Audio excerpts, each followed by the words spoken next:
बात करेंगे तो ग्लाइकोलाइसिस को वन बाय वन करके एक एक पॉइंट करके आपके सामने लिखा हुआ है। आप लोग एक एक पॉइंट सुनेंगे तो इंशाल्लाह आप लोगों की मारूज़ी गलत नहीं होगी। तो सबसे पहले हम बात करें कि हमारे पास ये जो ग्लाइकोलाइसिस है, इसका लफ्ज़ी मतलब क्या है, ग्लाइकोलाइसिस होती क्या है। अब आप देख सकते हैं यहाँ पे पहला लफ्ज़ ग्लाइको, यहाँ से लेकर यहाँ तक पहला लफ्ज़ है ग्लाइको, जो कि ग्लूकोज से निकला है। मतलब ग्लाइको का मतलब है ग्लूकोज, और लाइसिस कहते हैं स्प्लिटिंग या ब्रेक डाउन। अब प्रॉपर अगर देखा जाए ग्लूकोज का टूटना, उसको हम नाम दे देते हैं किस चीज़ का, ग्लाइकोलाइसिस का। अब इसी ग्लाइकोलाइसिस को हम एक और नाम भी देते हैं जो कि ईएमपी पाथवे। मतलब हम ईएमपी पाथवे किस चीज़ को कहते हैं, ग्लाइकोलाइसिस को कहते हैं।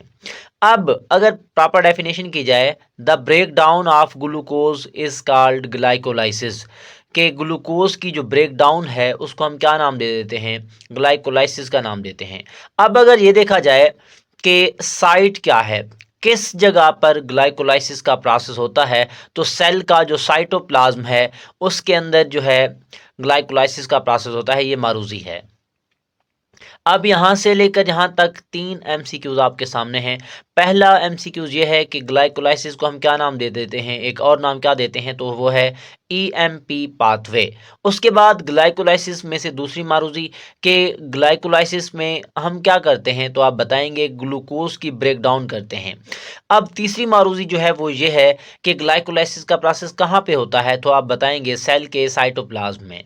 अब इसके बाद अगर ऑक्सीजन मौजूद होगी या नहीं होगी, दोनों सूरतों में ही ग्लाइकोलाइसिस का प्रोसेस चलता रहता है। इसी वजह से हम कहते हैं कि ये जो आपके पास ग्लाइकोलाइसिस है ये कॉमन है एरोबिक और एनएरोबिक रेस्पिरेशन के अंदर। अब जैसे कि आपको पता है पिछली वीडियो के अंदर मैंने बताया था एरोबिक और एनएरोबिक रेस्पिरेशन के बारे में। एरोबिक रेस्पिरेशन ऐसी रेस्पिरेशन थी जो ऑक्सीजन की मौजूदगी में होती थी, और एनएरोबिक रेस्पिरेशन ऐसी रेस्पिरेशन थी जो ऑक्सीजन की गैर मौजूदगी में होती थी। अब एरोबिक हो चाहे एनएरोबिक रेस्पिरेशन हो, दोनों सूरतों के अंदर ग्लाइकोलाइसिस का प्रोसेस जो है वो चलता है।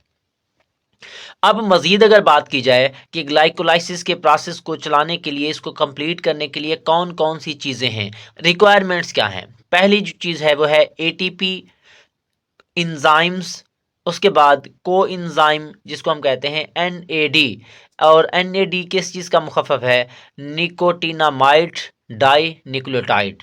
निकोटिनामाइड डाई न्यूक्लियोटाइड, ये तीनों चीज़ें होंगी तब हमारे पास ग्लाइकोलाइसिस का प्रोसेस चलेगा, अदरवाइज ग्लाइकोलाइसिस का प्रोसेस स्टॉप हो जाएगा। इसी वजह से ये तीन चीज़ें जो हैं बेसिक रिक्वायरमेंट्स हैं, नीड्स हैं किस चीज़ की, ग्लाइकोलाइसिस की। इसके बाद एक और चीज़ भी मैं आपको बताता जाऊं, ग्लूकोज का होना भी लाजमी है। ग्लूकोज होगा नहीं तो ग्लूकोज टूटेगा कैसे। इसी वजह से इन तीनों चीज़ों के अलावा ग्लूकोज भी रिक्वायरमेंट में आ सकता है ग्लाइकोलाइसिस की। अब एक और चीज़ कि जो हमारे पास ग्लाइकोलाइसिस का प्रोसेस है इसको दो फेजेस के अंदर डिवाइड किया जाता है। जो कि पहला फेज़ है उसको हम कहते हैं प्रिपरेटरी फेज़, दूसरे को हम कहते हैं ऑक्सीडेटिव फेज़। पहला कौन सा है, प्रिपरेटरी फेज, और दूसरा है ऑक्सीडेटिव फेज। अब प्रिपरेटरी फेज के अंदर क्या होता है, ऑक्सीडेटिव फेज के अंदर क्या होता है, वन बाय वन करके एज एमसीक्यूज के लिहाज से जो है हम इसकी स्टडी करते हैं। अब आप देखें प्रिपरेटरी फेज के अंदर ग्लूकोज को दो चीज़ों में तोड़ा जाएगा, जहन में रखोगे। ग्लूकोज को तोड़ा जाएगा G3P में और DAP में।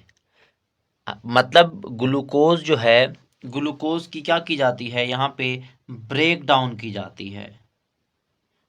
अब जहन में रखेंगे ग्लूकोज को क्या किया जाएगा, तोड़ा जाएगा दो चीज़ों के अंदर जो कि G3P और DAP हैं। अब अगर माइंड में आ रहा हो G3P क्या है और DAP क्या है, तो ग्लिसरॉल्डिहाइड 3 फास्फेट, ग्लिसरॉल्डिहाइड 3 फास्फेट, इसी तरह डाईहाइड्रोक्सी एसीटोन फास्फेट, ये चीज़ें बनती हैं प्रिपरेटरी फेज के दौरान। किस चीज़ को तोड़ा जाता है, ग्लूकोज को।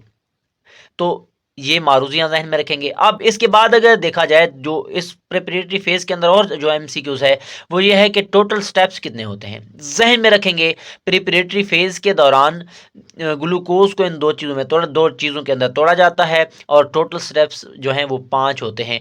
5 स्टेप के अंदर ये फेज़ जो है वो कंप्लीट होता है। इसके साथ-साथ यहाँ पे एनर्जी इस्तेमाल होती है। इसी वजह से हम कहते हैं it is also called energy investment phase. अब यहाँ पे एनर्जी इस्तेमाल होती है, इसी वजह से हम कहते हैं ये एनर्जी इन्वेस्टमेंट फ़ेज़ है। और कितने एटीपी इस्तेमाल होते हैं इस प्रोसेस के दौरान? 2 एटीपी 2 एटीपी इस्तेमाल होते हैं। अब इसी तरह अगर हम इसकी बात करें ऑक्सीडेटिव फ़ेज़ की, अब प्रिपरेटरी फ़ेज़ के दौरान ये जो 2 चीज़ें बनी थी, उन्हीं 2 चीज़ों को इस्तेमाल करके तोड़ के किस चीज़ को बनाया जाता है? पाइरुवेट को या पाइरुविक एसिड को बनाया जाता है ऑक्सीडेटिव फेज़ के अंदर। अगर पूछा जाए ऑक्सीडेटिव फेज़ के अंदर रिएक्टेंट्स कौन से होते हैं, तो ये रिएक्टेंट्स होते हैं ये वाले G3P और DAP, जो कि कहाँ से बने थे? प्रिपरेटरी फेज़ के दौरान। अब इनको फिर तोड़ा जाएगा और यहाँ से पाइरुवेट को बनाया जाएगा या पाइरुविक एसिड को बनाया जाएगा। अब अगर पूछा जाए पाइरुवेट या पाइरुविक एसिड जो है वो कितने बनते हैं, तो आप ज़हन में रखेंगे 2 मॉलिक्यूल बनते हैं पाइरुविक एसिड के। अब जिस तरह मैंने कहा था कि प्रिपरेटरी फेज़ के दौरान जो स्टेप्स होते हैं वो 5 होते हैं, ऑक्सीडेटिव फेज़ के दौरान भी टोटल स्टेप्स कितने हैं? 5 हैं। लेकिन यहाँ पे एनर्जी जो है इस्तेमाल होती थी, यहाँ पे एनर्जी बनती है। इसी वजह से इसको हम एनर्जी इन्वेस्टमेंट फेज़ कहते थे। यहाँ पे एनर्जी इस्तेमाल होती है, हासिल होती है, इसी वजह से इसको एनर्जी पे ऑफ फेज़ का नाम देते हैं। अब अगर पूछा जाए कितने एटीपी हासिल होते हैं, तो 4 एटीपी बनते हैं और 2 NADH+H बनते हैं। यहाँ पे अब टोटल इन दोनों को मिला के अगर बात की जाए, टोटल एटीपी फॉर्मेशन कितनी हुई है, आप देख सकते हैं 4, और यूज़ कितनी हुई है यहाँ पे आप देख सकते हो 2। अब नेट इस्तेमाल करने के बाद कितनी हासिल होगी, तो आप याद रखें कि 4 में से 2 को माइनस करेंगे तो बाकी कितना बचता है? 2 एटीपी जो है नेट एटीपी है जो इस्तेमाल करने के बाद हमें प्रोवाइड होती है। अब ये हमारे पास फेजेस थे, ऑक्सीडेटिव फेज़ और प्रिपरेटरी फेज़। अब हमने जो साइकिल है, जो ग्लाइकोलाइसिस का रिएक्शन है, उसको वन बाय वन करके एक-एक पॉइंट हमने डिस्कस करना है। बड़ी मारूज़ियाँ बनेगी यहाँ से, एक-एक पॉइंट को आप समझेंगे तो इंशाल्लाह आपकी मारूज़ी गलत नहीं होगी। अब आप देखें सबसे पहले हमारे पास होता है ग्लूकोज़। तो ये आपके पास ग्लूकोज़ के अंदर 6 कार्बन होते हैं, 1, 2, 3, 4, 5, 6। अब 6 कार्बन वाला कंपाउंड जिसको हम ग्लूकोज कहते हैं, इसको सबसे पहले क्या दिया जाता है? एटीपी दी जाती है। अब यहाँ से एक फास्फेट निकलेगी, इसके साथ अटैच हो जाएगी, और पहले 3 फास्फेट थे तो ट्राई फास्फेट का हुआ था, एक फास्फेट निकला इसके साथ चला गया ग्लूकोज के पास, तो बाकी कितने बचेंगे? 2 फास्फेट बचेंगे। इसी वजह से इसको ADP कहते हैं। मतलब यहाँ से एक फास्फेट निकलेगा, यहाँ पे अटैच हो जाएगा, तो आप देख सकते हैं नीचे अटैच हो गया है। अब ये कार्बन नंबर 1 2 3 4 5 6 छठे कार्बन के साथ फास्फेट है। इसी वजह से हम क्या नाम देंगे? पहले ग्लूकोज वैसे लिखेंगे। अब कार्बन नंबर 6 के ऊपर फास्फेट है, इसी वजह से 6 लिखेंगे। अब आगे क्योंकि फास्फेट लिखा हुआ है तो इसको हम क्या नाम दे देते हैं? Glucose 6 phosphate.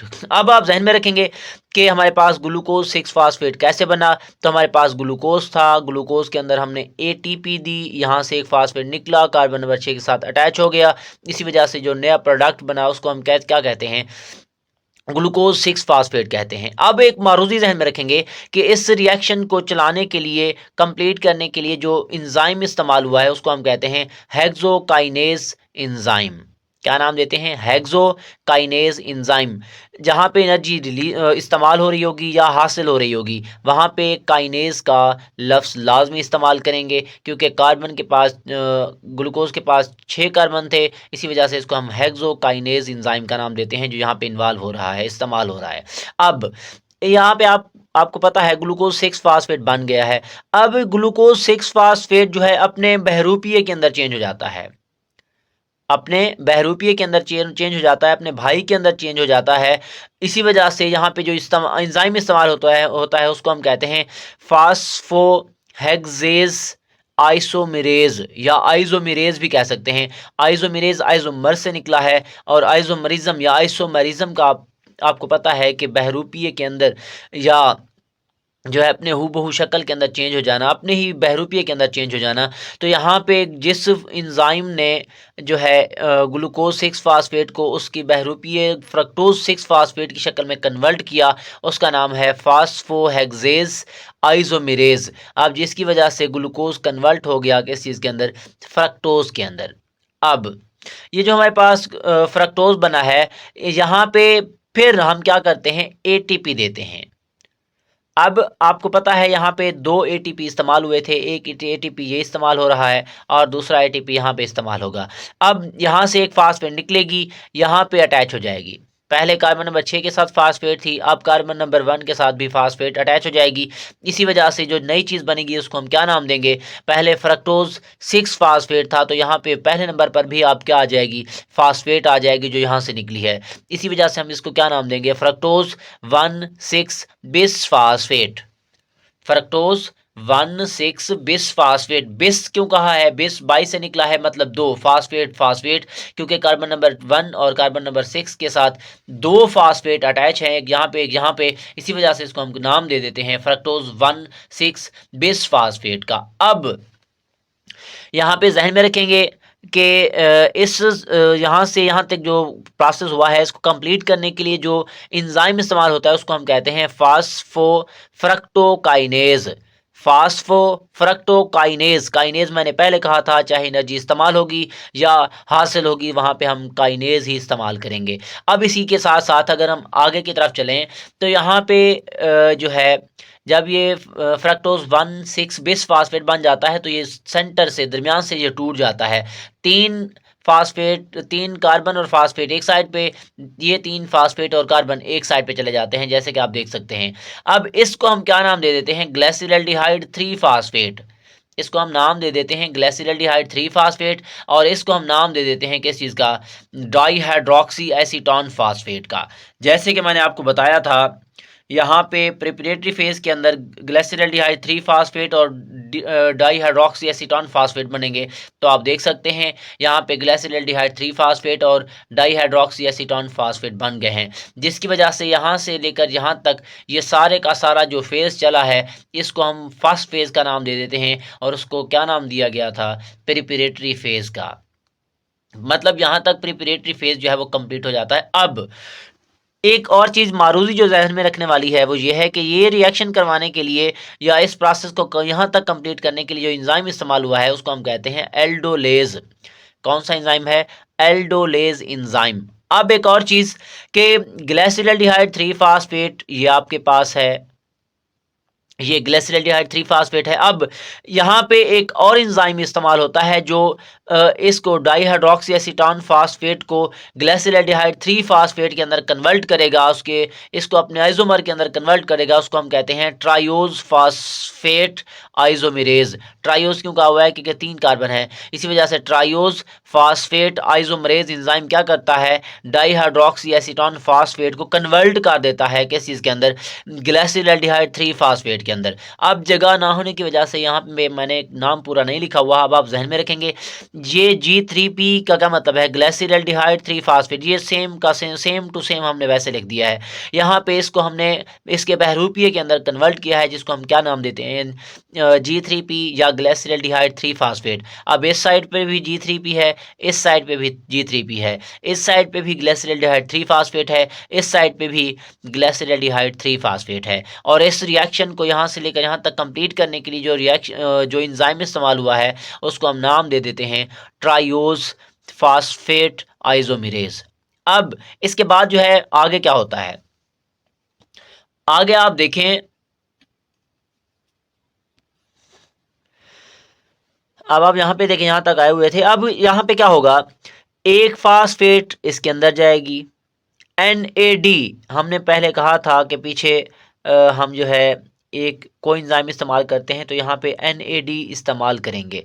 अब एक बात जहन में रखोगे, ग्लाइसिल्डिहाइड 3 फास्फेट के अंदर हमने एक फास्फेट दिया है, यहाँ से एक हाइड्रोजन निकालेंगे, NAD को दे देंगे, जिसकी वजह से NADH बनेगा। इस साइड पे भी यही काम होगा, इस साइड पे भी ये बिल्कुल यही काम होगा। जिसके बाद G3P से जो नई चीज़ बनेगी, यहाँ से एक फास्फेट क्योंकि हमने दाखिल किया हुआ है, तो यहाँ पे पहले एक फास्फेट था, अब यहाँ पर भी फास्फेट आ जाएगा, यहाँ पर भी फास्फेट आ जाएगा। जैसे कि आप देख सकते हैं यहाँ पर भी फास्फेट, यहाँ पर भी फास्फेट, कार्बन नंबर 1 के साथ भी फास्फेट, कार्बन नंबर 3 के साथ भी फास्फेट, यहाँ पर भी कार्बन नंबर 1 के साथ फास्फेट और कार्बन नंबर 3 के साथ भी फास्फेट मौजूद है। इसी वजह से इसको हम नाम दे देते हैं 1,3 बिस फास्फोग्लाइसरेट। अब ये जो चीज़ बनी है 1,3 बिस, दो फास्फेट हैं, इसी वजह से 1,3 बिस फास्फोग्लाइसरेट। इस साइड पे भी क्योंकि सेम चीज़ आ रही है तो यहाँ पर भी हम कहते हैं कि 1,3 बिस फास्फोग्लाइसरेट बन चुका है। और इस रिएक्शन को चलाने के लिए जो एंजाइम इस्तेमाल हुआ है उसको हम कहते हैं ग्लिसरल्डिहाइड 3 फास्फेट डिहाइड्रोजिनेज। डिहाइड्रोजिनेज का क्या मतलब है, हमने डिहाइड्रोजिनेशन की है, हाइड्रोजन यहाँ से रिमूव करके इसको दे दी है, इसी वजह से इसको हम नाम दे देते हैं ग्लिसरल्डिहाइड 3 फास्फेट डिहाइड्रोजिनेज। अब इसके बाद क्या होगा, नेक्स्ट जो है हमारे पास यहाँ से हम क्या करते हैं, ADP देते हैं और ATP बनता है। मतलब हम इसके अंदर से एक फास्फेट निकाल देंगे, इसके अंदर से एक पहले फास्फेट दिया था फिर निकाल देंगे। अब यहाँ से फास्फेट निकलेगी, आप देख सकते हैं अब यहाँ पे फास्फेट है, यहाँ पे नहीं है, यहाँ पे फास्फेट है, यहाँ पे नहीं है, यहाँ से फास्फेट निकली यहाँ से और इसके साथ चली गई। ADP था तो पहले 2 फास्फेट थे, यहाँ से आएगा तो 3 फास्फेट बन जाएंगे, जिसकी वजह से आप देख सकते हैं कितने, ये क्या बन जाएगा, ATP बनेगा, इस साइड पे भी ATP बनेगा। और पहले 1,3 बिस फास्फोग्लिसरेट था, अब एक फास्फेट निकल गया तो क्या लिखेंगे 3 फास्फोग्लिसरेट, यहाँ पर भी क्या लिखेंगे 3 फास्फोग्लिसरेट, क्योंकि तीसरे कार्बन के साथ फास्फेट मौजूद है, यहाँ पर भी तीसरे कार्बन के साथ फास्फेट मौजूद है। अब इस रिएक्शन को चलाने के लिए, ये इस टाइप को चलाने के लिए फास्फोग्लिसरेट काइनेज इस्तेमाल हुआ है, जहाँ पे एनर्जी जो है बन रही है। और इस रिएक्शन को स्टार्ट कराने के लिए या कंप्लीट करने के लिए जो है कौन सा एंजाइम इस्तेमाल होगा, उसको हम नाम देंगे फास्फोग्लिसरेट म्यूटेज, फास्फोग्लिसरेट म्यूटेज।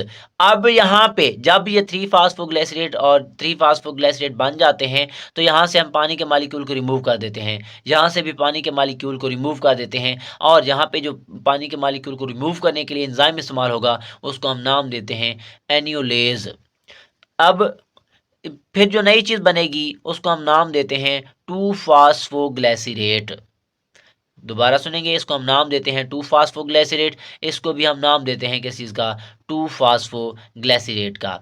अब यहाँ पे जो है 2 फास्फोग्लिसरेट फिर कन्वर्ट हो जाएगा फास्फोइनोल पाइरुवेट में, और यहाँ से भी फास्फोइनोल पाइरुवेट में। अब इस चीज़ ये काम करने के लिए जो है जो चीज़ें इस्तेमाल हुआ है, जो एंजाइम इस्तेमाल हुआ है उसको हम नाम दे देते हैं पाइरुवेट काइनेज। अब इसके बाद एक और नेक्स्ट छोटा सा स्टेप आता है जिसके अंदर हम फास्फोइनोल पाइरुवेट और फास्फोइनोल पाइरुवेट के अंदर जो है क्या करेंगे, ADP डालेंगे, दाखिल करेंगे, और वहाँ से एक फास्फेट निकलेगी और ATP बन जाएगी, यहाँ पर भी ATP बन जाएगी, क्योंकि यहाँ पे फास्फेट था वो इसके साथ अटैच हो गया पीछे जो हमने पीछे दिखाया हुआ है फास्फोइनोल पाइरुवेट में से, तो यहाँ पे अब कोई भी फास्फेट नहीं है, यहाँ पर भी कोई भी फास्फेट नहीं है, इसको हम पाइरुवेट कहते हैं, इसको भी हम पाइरुवेट कहते हैं। तो इस तरीके से जो है पाइरुवेट या पाइरुविक एसिड बन जाता है।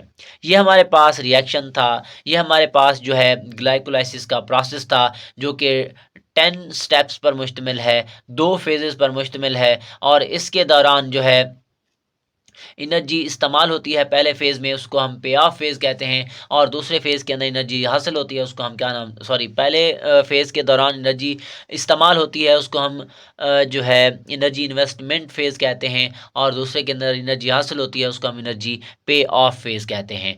तो एक एक पॉइंट आप लोगों ने माइंड में रखने हैं, इंशाल्लाह आप लोगों की तैयारी अच्छी हो जाएगी। तो दुआओं में याद रखिएगा। अल्लाह हाफ़िज़।